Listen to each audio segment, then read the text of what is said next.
तर शिंदे आणि दादांनी काय असा तीर मारला की त्यांना इतक्या जागा मिळाल्या असा सवाल राऊतांनी केलाय। तर राऊतांचे आभार, त्यांच्या बडबडीचा निकालावर परिणाम झाल्याचा टोला शिरसाटांनी लगावला आहे। एकनाथ शिंदेनी किंवा अजित पवारांनी असं काय तीर मारलेलं आहे की त्यांना इतक्या जागा मिळाव्यात? नाही, राष्ट्रीय स्वयंसेवक संघ यांची भूमिका या निवडणुकीत महत्त्वाची राहिली। त्यांचे कार्यकर्ते, त्यांचे जे होते लोक स्वयंसेवक म्हणून, ते घराघरात जाऊन एक वेगळ्या पद्धतीचा विषारी प्रचार करत राहिले आणि लोकांची मनं आणि मतं भडकवत राहिली। त्याचा आम्हाला काही ठिकाणी परिणाम झाल्याचं दिसतोय।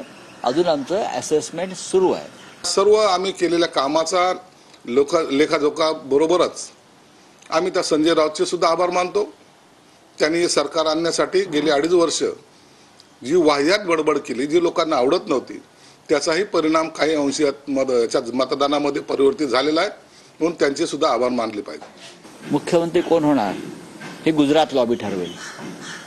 महाराष्ट्रात त्यांनी शपथ घेण्यापेक्षा खरं म्हणजे गुजरातला त्यांनी शपथविधी सोहळा घेतला तर त्यांच्या लोकांना आनंद होईल। गुजरातला जो मोठा एक जो आहे काय मोदींच्या नावानं स्टेडियम, तिथे जास्त लोक बसतात। आम्ही शपथ कुठं घ्यावी, गुजरातला घ्यावी का लंडनला घ्यावी हे तुम्ही सांगण्याची गरज नाही। तुमची जी अक्कल आहे ना, ती अक्कल आता पुन्हा त्या उबाठांच्या नेत्याकडे पाजळा आणि शरद पवारच्या दरवाजासमोर थोडं पहारेकरीच्या भूमिकेत